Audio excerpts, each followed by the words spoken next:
My wife's ex texted, "Do the right thing, man," after he helped her and my mother-in-law steal from our savings to buy a house behind my back. So I exposed their fraud at her church gala while they sat front row. It started with the wallpaper. That awful faded floral wallpaper in the hallway. Layla loved it. Said it gave the house character. Her mother, Adelaide, said it made the house look like a nursing home. I remember standing there with a paint scraper in one hand, sweat dripping down my back, listening to the two of them go back and forth while I silently peeled the past off the walls. My name's Jensen. I'm 33, and I work as an architect in Kansas City. Layla, my wife, is 30.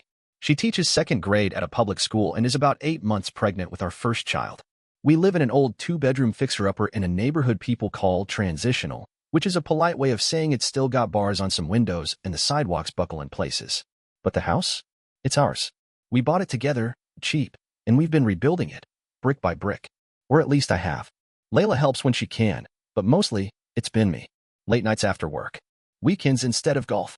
Scraping, painting, patching, rewiring. I even taught myself how to hang drywall from YouTube tutorials. I don't mind hard work. What I mind is people acting like it's not enough. People like Adelaide. The baby shower was supposed to be a celebration. Something small, just family and a few of Layla's coworkers. Layla wanted to host it here, our home. I thought it was a terrible idea. The baseboards weren't finished, the bathroom still had masking tape around the trim, and the dining room smelled faintly of varnish from the cabinets I had just sealed. But she insisted. Said it would be cozy and meaningful. So, I cleaned. I mowed the lawn, trimmed the hedge, even rented extra chairs. I grilled for 16 people. I put on a smile. I played the part of the proud husband, even though I was running on fumes. Adelaide arrived last, of course. She swept in like a senator, all pearls and perfume. I opened the door, and she looked past me like I was the butler. "Still working on the porch, I see," she said, one eyebrow raised. "How charming." I bit the inside of my cheek and stepped aside. Inside, she made her rounds, kissing cheeks, sipping wine, and letting the barbs fly.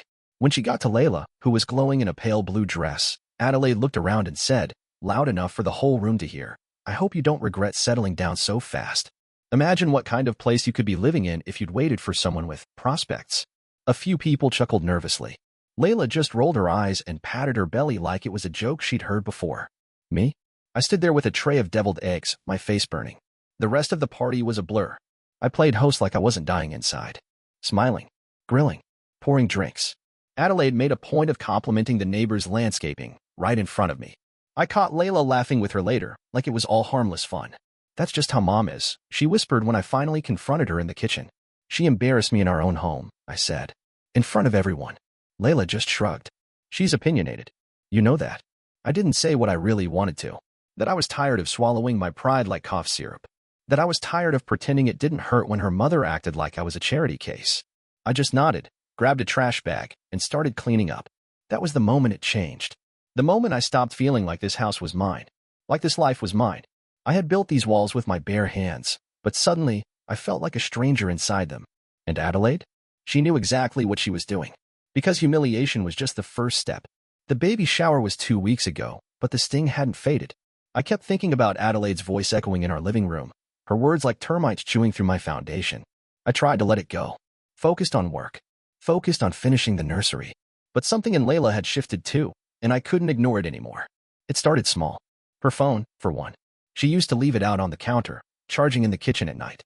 Lately, she kept it with her constantly, even in the bathroom. She'd get a message and tilt the screen away like she was shielding it from sunlight. Once, I caught a glimpse of the name Ruben before she quickly tapped the screen off. I didn't say anything, not right away. I didn't want to be that guy. Instead, I poured myself into the house. I sanded the nursery walls until my shoulders ached. I installed new outlets. Rewired the ceiling fan. I stayed busy, telling myself it was just hormones. Stress. Her mom getting in her head again. But the distance between us grew. She stopped asking about the house. Stopped touching the things I built, like they weren't safe to lean on. One night, I came home with takeout and found her curled up on the couch, whispering into her phone. When she saw me, she sat up so fast the phone tumbled into a blanket. "Who was that?" I asked casually. She blinked. "My mom. She was just checking in. Sounded like you were laughing." She shrugged. "We were talking about baby names. Don't be weird." A few nights later, I heard her again. I'd gone out to the garage to look for a socket wrench. Came back through the side door and heard her in the hallway, talking low. I paused before opening the door. I know I shouldn't have, but the tone in her voice stopped me cold. "No, I'm not saying I've decided anything yet. I don't want to raise her in a place like this, she said, her voice tight. You know how Mom gets. She says there's a really nice spot in Brookside, near the park. A pause. No, he doesn't know. I can't just bring that up right now. My chest tightened. I waited a beat before rattling the doorknob loud enough to announce myself. Layla jumped, turned toward the kitchen like she was mid-snack. Hey, didn't hear you come in, she said, forcing a smile. I nodded slowly. Talking to your mom again? Yeah. Her phone buzzed on the counter. She grabbed it quickly and flipped its screen down. I didn't sleep much that night. Just lay there, staring at the ceiling, listening to her breathe next to me like nothing was wrong. But something was wrong. I could feel it under my skin. The next day, she said she was going to her mom's for dinner. Girls' night, she added. Lauren's coming too. Sure, I said, trying to sound normal. Have fun. She smiled, grabbed her purse, and left without another word. An hour later, I stood in the living room, staring at her phone on the charger. She must have forgotten it in a rush. I don't know what made me do it. Maybe I already knew. Maybe I just needed confirmation. I unlocked it. She still used the same passcode. I didn't have to search long. There was a message thread with Ruben, the same ex I knew about from years ago. The one who moved to Austin and got married, or so I'd been told. Ruben, you deserve better than this. You always did. Layla, it's not that simple. Ruben, then make it simple. Just say the word, and I'll come back. Further down, more text with Adelaide. Adelaide, he's not the kind of man who can give you and the baby the life you need. Adelaide, I've talked to Ruben. He's serious. He wants to do this right. Layla, I just need more time. My hands were shaking. My stomach turned. They weren't just talking behind my back. They were planning. Suddenly, the house felt cold. Like the walls I had patched and painted were pressing in on me. I set the phone back down carefully and sat on the edge of the couch. It wasn't just suspicion anymore. It was real. Layla was slipping away from me. And the people pulling her weren't strangers. They were family. Her family. My in-laws. The ones I let into my home. And they weren't just undermining me. They were preparing to replace me. I didn't touch Layla's phone again after that night. I didn't need to. The seed had been planted, and now everything looked different. Every smile she gave felt fake. Every word that used to sound casual now felt like code. I wasn't sleeping much, and when I did, I woke up tangled in sheets soaked with sweat. I started watching her more closely. Not just her phone habits, her routines. She'd leave the house in the morning with her laptop bag, say she was going to grade papers at school or meet a coworker at a cafe. But her gas tank was always emptier than it should have been. Her purse was packed like she was staying somewhere longer than a school day. Twice I caught a whiff of unfamiliar cologne on her coat when she hugged me. And then I found the envelope. I wasn't snooping. Not really. I was grabbing a hammer from the front closet when it tumbled out of a bag Layla kept up high on the shelf. A thick manila envelope. Inside were printouts, listings from real estate sites. Every one of them was for houses way out of our budget. Clean, new-build homes in the suburbs, all with 3-car garages, granite countertops, and finished basements. The most expensive listing had a handwritten note at the top. Need to move quickly before baby arrives. Seller is flexible. I looked up the agent's name, then the MLS number. And sure enough, one of the properties was pending sale. My heart pounded as I went back through the envelope. Mixed in were bank statements. Not ours. Hers. Her personal account. There were transfers going back 3 months, slow drips from our joint savings into her private checking. 1,000 here. 500 there. All labeled miscellaneous. She'd been bleeding our savings dry. Then I saw it. A recent wire transfer. $10,000.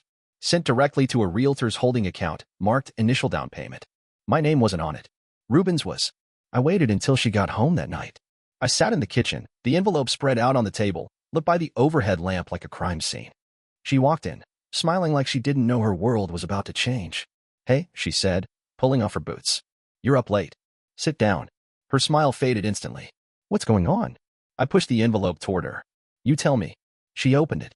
Her face didn't crumble. She didn't cry. She didn't even look surprised. Instead, she leaned back in the chair and crossed her arms. Where did you find that? In the closet, I said. Right next to the lies. Oh, come on, she scoffed. You're being dramatic. Dramatic. I snapped. You're funneling money out of our savings to buy a house with your ex, behind my back, and I'm being dramatic? You don't understand, she said, voice rising. I'm doing what's best for her. I blinked. Her. The baby, she said quietly. This isn't about you. No, I said slowly. It never was. She didn't apologize. Didn't deny it. She just kept defending it, like it was practical, logical, deserved. When I asked how long it had been going on, she shrugged. Adelaide introduced us again. It wasn't planned. Bullshit. It just made sense, she whispered. You've been so busy with the house. With work. You don't even look at me anymore. My jaw clenched. I built this house for us. I kill myself trying to give you a future, and you run off to play house with your ex-boyfriend and your mother pulling the strings. You don't get it, she said. Mom knows what I need. Ruben has a better job. More stability. And there it was. Not even shame. Just strategy. That night, I sat alone in the nursery, my hands resting on the edge of the crib I built myself. And for the first time, I didn't feel like a father. I felt like a placeholder. The next morning, I woke up feeling hollow. Layla had slept in the guest room without a word. She didn't slam doors or cry or try to plead. That made it worse. It was like we were already over and she just hadn't bothered to say it out loud. I skipped work. Spent the day pacing the house, the one I had built, now barely recognizable. Every time I turned a corner, I heard echoes: Adelaide's voice, Layla's laughter, Ruben's name. I couldn't stay inside my own walls anymore. So I called Lauren. Layla's sister was the only one in that family I halfway trusted. She was blunt, not cruel. Never sugarcoated anything, not even when it hurt. We hadn't spoken much lately. Adelaide had that effect, driving wedges everywhere. But I needed answers. Real ones. She agreed to meet me at a diner near her place. The minute she slid into the booth across from me, she sighed. I was wondering how long it'd take for you to call. I blinked. So you knew. Lauren looked down at her coffee. Not everything, but enough. Did you know about the house? She nodded slowly.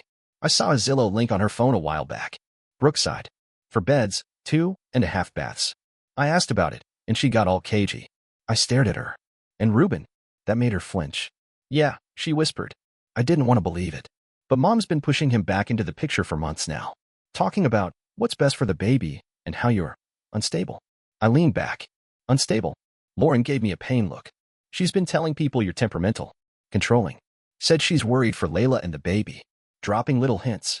I shook my head, stunned. I've never touched Layla. Never even raised my voice at her. I know that, she said quickly. But it doesn't matter what's true. You know how Mom works. All she has to do is plant the idea, then sit back and let it spread. It didn't take long to see the fallout. Over the next week, I started noticing the shift. Friends stopped responding to texts. Layla's coworkers, who used to wave when we bumped into them at the store, looked the other way. One even crossed the aisle like I was contagious. The final blow came in the form of a text. Not from Layla or Adelaide, but Ruben. Do the right thing, man. Let her go. Don't make this harder than it needs to be. That was it. No greeting. No apology. Just an ultimatum from the guy who was trying to move into my life like he was installing a new dishwasher. I stared at the screen so long my thumb went numb. Then I threw the phone across the room. For a while, I just sat on the floor, breathing hard, thinking about every moment I had swallowed my pride for this family. Every dinner with Adelaide where I bit my tongue.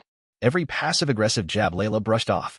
Every nail I drove into the frame of this house while they were already planning to move into another one. They weren't just trying to replace me. They were trying to erase me. But I wasn't going to let that happen. That night, I pulled out a notepad, started writing everything I knew. Dates, texts, names, bank transfers. Every piece of proof I could remember. This wasn't about saving the marriage anymore. That was gone. This was about my daughter. About making sure she knew who her father was.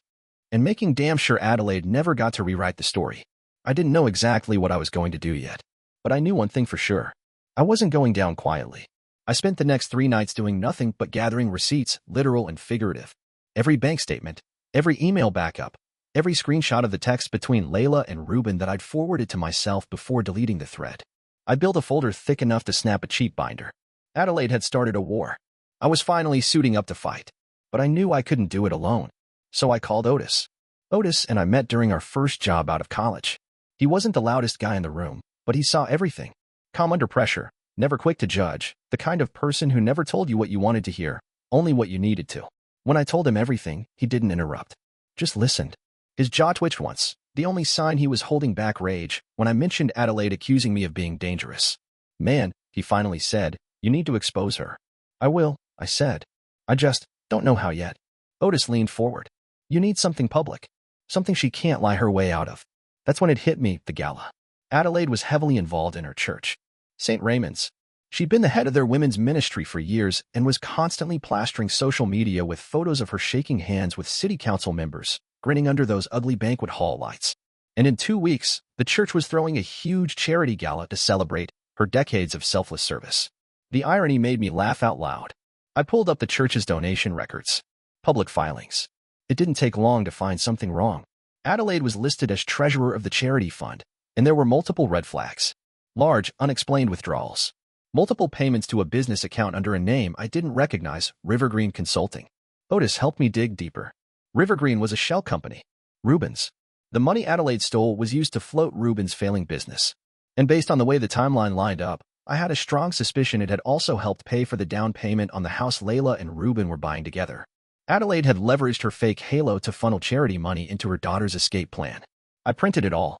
I organized the documents into categories: bank fraud, embezzlement, misuse of church funds, and then a separate file, digital and paper, detailing Layla's quiet siphoning of our savings. The text messages, the emails, everything. Otis helped me prepare the delivery. This won't fix everything, he said as we stood in my garage, staring at the pile of evidence spread across the hood of my truck. I know. You still might lose custody. I might, I said. But if I go down, they're not walking away clean. And I'm not letting that woman, any of them, teach my daughter that men are disposable and lies are just strategy. Otis nodded. Then let's do it right. 2 days before the gala, I called the church office. I'd like to make a donation, I said, keeping my voice calm. And I have something for the pastor. Private. Urgent. The woman on the phone sounded cheerful. Of course, sir. We'll make sure he receives it. Oh, I was sure they would. Because when the lights went up at that gala, Adelaide wouldn't be standing under them like a saint. She'd be standing dead center, right where the truth could find her. The night of the gala, I parked 3 blocks away and walked. I didn't want anyone seeing me too early, didn't want to give Adelaide the satisfaction of pretending she could smile her way through this. I wore a dark suit, nothing flashy, but enough to blend in. The church parking lot was full, the street lined with cars. As I got closer, I could hear the music, the polite laughter, the clink of wine glasses and silverware. They had decorated the church event hall with string lights and fake ivy, like a wedding reception. A banner stretched across the entrance, honoring Adelaide Whitmore, a lifetime of giving. The hypocrisy made me want to throw up. I didn't go inside right away. I waited across the street, pacing the sidewalk, watching guests arrive, mostly older folks in their Sunday best.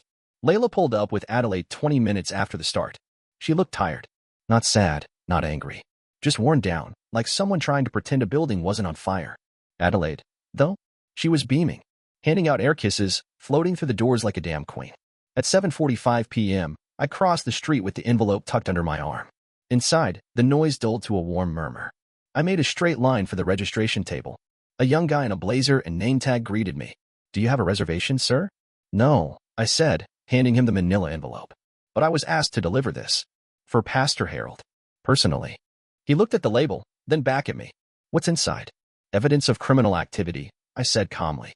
If you open it early, you'll be interfering with a police report. His eyes widened. I'll get the pastor. I didn't wait around. I slipped into the main room, blending into the crowd near the back. The slideshow was running on a projector, Adelaide shaking hands with mayors, cutting ribbons, standing beside giant cardboard checks. The tables were packed. Wine was flowing. Layla sat at a table near the front, Ruben beside her. Ruben, wearing a tailored navy jacket, smiling like a man who thought he'd won. I positioned myself by the exit, close enough to see the podium, far enough to disappear if needed. Then the music faded out, and the pastor stepped up. Thank you all for joining us tonight, he began. We're here to honor a woman whose generosity and leadership have shaped this church and community for years. Polite applause. Adelaide smiled demurely, eyes scanning the room like she was drinking it in. The pastor continued, warm, glowing words, but I was watching him closely. His face changed. Slightly at first. His fingers tightened on the paper he was reading from. He paused. Excuse me, he said into the mic, before we continue. I need to address something. A hush fell over the room. This afternoon, our office received troubling documentation concerning financial discrepancies involving the Women's Ministry Fund. Murmurs broke out instantly. Adelaide shifted in her seat, confused, her smile twitching. We are currently verifying these claims, the pastor went on. But pending confirmation, Adelaide Whitmore has been suspended from all church leadership roles effective immediately. Gasps. People turned. Eyes locked on Adelaide, who stood up slowly, her mouth opening and closing like she was underwater. This is absurd, she said, her voice cracking. This is some kind of mistake. Someone else stood up, the church treasurer. It's not. We've seen the paperwork. Adelaide looked to Layla. Say something. But Layla didn't move. Ruben reached for her hand, but she pulled it away. The pastor cleared his throat. Please, let's keep this civil. The investigation will continue, but we must protect the integrity of this institution. Adelaide collapsed back into her chair like someone had cut her strings. I slipped out before the crowd could fully unravel. Behind me, the noise grew, raised voices, angry whispers, the sound of a perfect evening falling apart in real time. Outside, the air was sharp and clean. I walked back to my car, heart pounding but steady. I didn't feel triumphant. This wasn't victory. It was justice. I hadn't just exposed Adelaide. I had taken back the narrative. They tried to rewrite me out of my own life. Tonight, I wrote myself back in. The gala made the local news within 24 hours. It wasn't front-page stuff, but it made the community bulletin. Church treasurer suspended amid allegations of fund misuse. The article didn't name Adelaide directly, but the photo was damning enough. Her face, frozen mid-blink behind the podium, with the pastor's hand gently resting on her arm like he was bracing her for impact. I didn't hear from her directly. Not at first. But the ripples started showing up in quiet ways. By Monday, Adelaide had been removed from the church website. The Lifetime of Giving banner was pulled down from the main entrance. And word got around fast. People stopped inviting her to brunch, to fundraisers, to anything. The same women who once hung on her every word now crossed the street to avoid being seen with her. According to Lauren, Adelaide had moved out of her suburban mini-mansion and into a small apartment above a defunct nail salon. Her friends stopped returning calls. The church froze her accounts. And when the missing money was traced, she was forced to sell her Lexus just to afford legal counsel. Couldn't have happened to a nicer person. Layla stayed quiet. After the gala, she didn't call, didn't text. But I noticed her car was missing from the driveway the next morning. She'd taken her things, or most of them, from the guest room. A couple pairs of shoes, some old books, and a framed ultrasound still sat on the dresser. I didn't touch them. A few days later, I got a formal email from her lawyer, custody mediation. She wanted to discuss an appropriate shared parenting agreement upon the child's birth. No mention of the house. No mention of the money. Just the baby. That's when I knew she was trying to play it clean now. Like we were two adults having a civilized disagreement. Like none of this had ever happened. I agreed to mediation. Not for her. For Olivia. We met once, in a neutral office with a mediator present. Layla looked worn down. Her makeup was thin, her nails unpolished. For the first time in years, she looked like someone living in the real world. I want what's best for her, she said softly, eyes on the table. So do I. She nodded, but the silence said more than the words ever could. This wasn't a marriage anymore. It was a contract, businesslike, cold, necessary. We worked out a temporary agreement. I'd get Olivia 3 days a week once she was born. More, if Layla got a stable job. No one brought up Reuben. I think even Layla realized he'd sunk with the ship. A week later, I got a voicemail from Adelaide. Her voice was hoarse, low, like she'd aged 10 years. Jensen. I know you hate me, and you have every right, but I would like to meet my granddaughter. I'd like a chance to be better. I didn't respond. Not because I didn't hear her, because I believed her. And that was the problem. Some bridges burn themselves. Others need gasoline. Adelaide had built hers out of gasoline-soaked rope, then lit a match and waved at the crowd. Now she stood in the ashes, hands outstretched, wondering why no one wanted to shake them. I wouldn't let her near my daughter. Not now. Not ever. Life moved forward. Quietly. Slowly. The house was mine again. I finished the baseboards. Rewired the porch light. Painted the nursery a soft, stormy blue. And when Olivia was born, I held her in my arms for the first time and made a promise right there in the hospital chair. I would never let anyone, not her mother, not Adelaide, not anyone, make her feel unwanted in her own home. Layla might have let her mother write the script, but I was the one holding the pen now. It's been 6 months since the gala. 6 months since the truth detonated and took everything with it. The marriage, the illusion of family, the version of myself I used to be. And somehow, I'm still standing. These days, the house feels different. Not haunted, just quiet. Peaceful in a way I didn't know I needed. I wake up early now. Not because I'm anxious, but because I want to. Olivia's bassinet sits next to my bed, and every morning, I reach over, pick her up, and carry her into the kitchen like we've done it this way forever. She's perfect. Bright-eyed, chubby cheeks, already kicking like she's trying to run. Sometimes when I feed her, I wonder how someone so small can hold together a heart that had nearly come apart. Co-parenting with Layla is civil. That's the word we both settled into, civil. She drops Olivia off on Thursdays and Sundays. No small talk. No fake smiles. Just a tired nod and a baby bag exchange. We're not angry anymore. Just distant. Like neighbors who once shared something more. She's back at work now. Teaching again. Still living with a friend of hers across town. I don't ask questions. She doesn't volunteer anything. We've both stopped pretending. Adelaide still calls. Every couple of weeks, there's another voicemail. Always some variation of the same desperate melody. Please, Jensen. I've changed. I'm not that person anymore. Just one visit. I want to know her name, what she looks like. I never answer. I never call back. Because no matter how many times she asks, the answer's the same. Olivia will never be a prop in Adelaide's redemption arc. You don't get to burn down people's lives and then beg to hold the baby in the ashes. Otis drops by sometimes, brings beer and takeout, and never says I told you so, even though he could. We sit on the back porch, watching Olivia coo and her bouncer, talking about nothing important. Just two guys who've seen the worst and decided to survive it anyway. One night, I told him, I thought I'd feel more broken by now. He shrugged. Maybe you are. But you're still building something. That stuck with me. Sometimes, late at night, I catch myself pacing the hallway, holding Olivia to my chest, listening to her tiny breaths and thinking back to the man I was a year ago. The one who thought love meant swallowing pride. The one who mistook silence for strength. The one who kept fixing things, hoping the people inside the house were worth saving. I was wrong about a lot of things. But not about this. I didn't lose everything. I found the one thing that matters. Her name is Olivia. She has her mother's dimples and my eyes. And one day, she'll know that her father stood up. That when they tried to write him out of the story, he rewrote the ending. And he made sure she'd never forget where she came from, and who stood by her when the world tried to erase him.